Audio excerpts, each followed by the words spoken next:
Orange अर्थव्यवस्था, भारत का animation, visual effects, gaming, comics.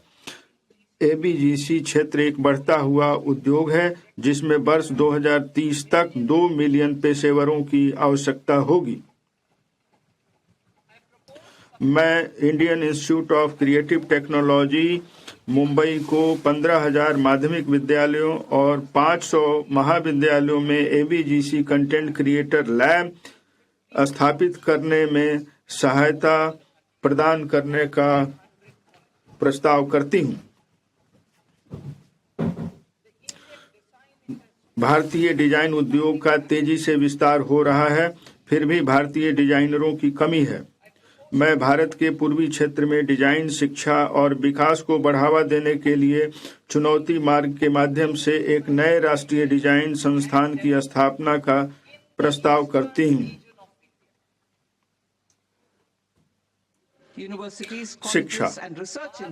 हमारी सरकार बड़े औद्योगिक और लॉजिस्टिक कॉरिडोर के आसपास चुनौती मार्ग के माध्यम से 5 विश्वविद्यालय टाउनशिप का निर्माण करने में राज्यों को सहायता प्रदान करेगी। इन योजनाबद्ध शैक्षणिक जोन में कई विश्वविद्यालय, महाविद्यालय, अनुसंधान संस्थान, कौशल केंद्र और आवासीय परिसर होंगे। उच्चतर शिक्षा स्टेम संस्थानों में अध्ययन तथा प्रयोगशाला कार्य हेतु लगने वाला अधिक समय छात्राओं के लिए कुछ चुनौतियां पेश करती हैं। वीजीएफ पूंजीगत सहायता के माध्यम से प्रत्येक जिले में एक महिला छात्रावास की स्थापना की जाएगी। Will be set up or upgraded. The National Large Solar Telescope, the National Large Optical Infrared Telescope, the Himalayan Chandra Telescope। गहन अनुभव के माध्यम से खगोल भौतिकी और खगोल विज्ञान को बढ़ावा देने के लिए 4 टेलीस्कोप अवस्थापना सुविधाओं, national large solar telescope, national large optical infrared telescope, Himalayan Chandra telescope और द कॉस्मस 2 प्लेनेटोरियम की स्थापना की जाएगी। पर्यटन के क्षेत्र में रोजगार सृजन, विदेशी मुद्रा आय और स्थानीय अर्थव्यवस्था का विस्तार करने में व्यापक भूमिका निभाने की क्षमता है। मैं मौजूदा राष्ट्रीय होटल प्रबंधन और कैटरिंग प्रौद्योगिकी परिषद का उन्नयन करते हुए राष्ट्रीय आतिथ्य संस्थान की स्थापना का प्रस्ताव करती हूँ। यह शैक्षणिक संस्थानों, उद्योग और सरकार के बीच सेतु के रूप में कार्य करेगा।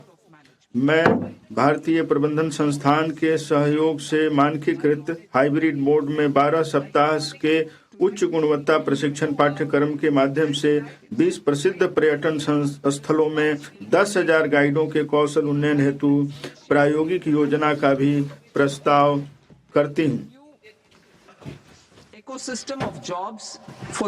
सांस्कृतिक, आध्यात्मिक और विरासत महत्व वाली सभी स्थानों के डिजिटल दस्तावेज तैयार करने के लिए national destination digital knowledge grid की स्थापना की जाएगी।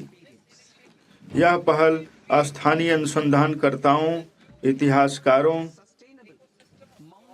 कंटेंट क्रिएटर्स और प्रौद्योगिकी भागीदारों के लिए रोजगार के नए परिवेश का सृजन करेगा। भारत के पास विश्व स्तरीय ट्रैकिंग और हाइकिंग का अनुभव प्रदान करने के लिए क्षमता तथा संभावनाएं हैं। हम निम्नलिखित के लिए सतत परिवेश तंत्र विकसित करेंगे। हिमाचल प्रदेश, उत्तराखंड और जम्मू एवं कश्मीर, साथ में पूर्वी घाट में अराकू घाटी और पश्चिमी घाट में पोदिगई मलाई में माउंटेन ट्रेल, ओडिशा, कर्नाटक और केरल के तटीय क्षेत्रों में प्रमुख आश्रय स्थलों के पास टर्टल ट्रेल्स और आंध्र प्रदेश और तमिलनाडु में पुलिकट झील के किनारे बर्ड वाचिंग ट्रेल्स।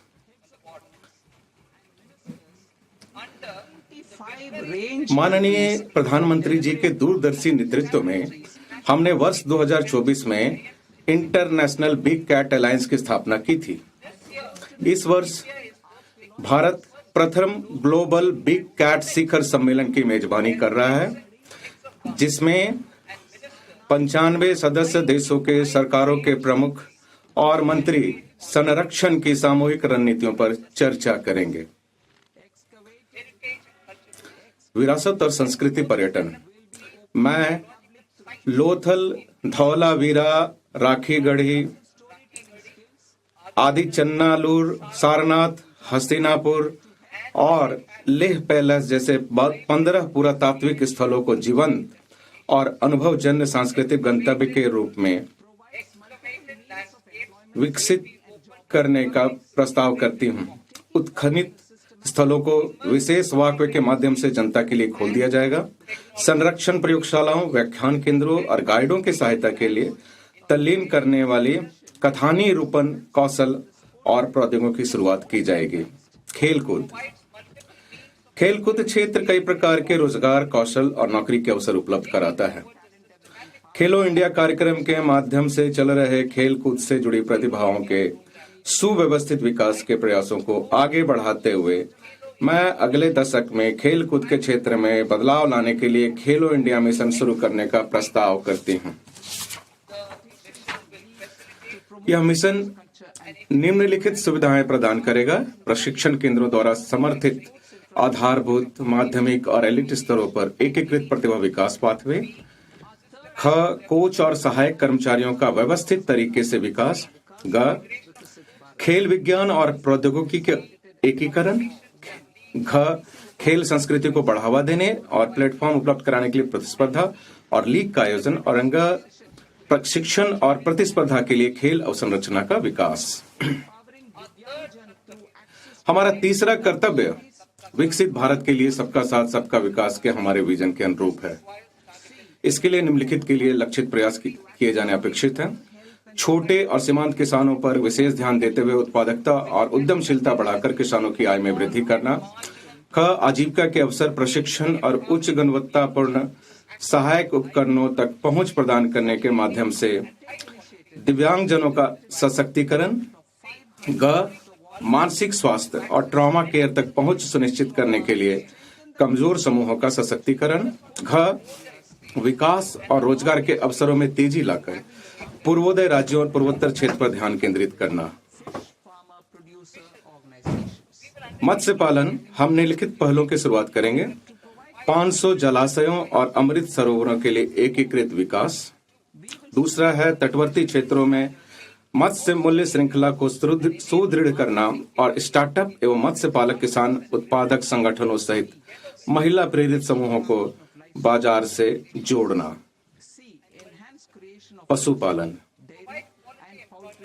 ग्रामीण और शहर के आसपास के क्षेत्रों में गुणवत्तापरक रोजगार अवसर प्रदान करने के लिए हम उद्यमिता विकास में पशुपालन क्षेत्र को निम्नलिखित माध्यमों से सहायता प्रदान करेंगे: क, ऋण आधारित सब्सिडी कार्यक्रम। ख, पशुधन उद्यमों का संवर्धन और उनका आधुनिकीकरण।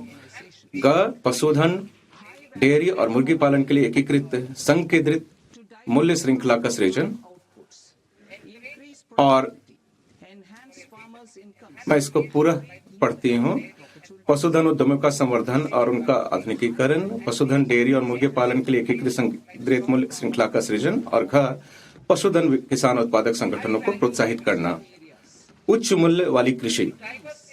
कृषि उत्पाद में विविधता लाने, उत्पादकता बढ़ाने, किसानों की आय बढ़ाने और रोजगार के नए अवसर सृजित करने के लिए हम अपने तटवर्ती इलाकों में नारियल, चंदन, कोको, काजू जैसे उच्च मूल्य वाली फसलों को सहायता प्रदान करेंगे। For more of such videos, do like, share and subscribe to ET Now Swadesh.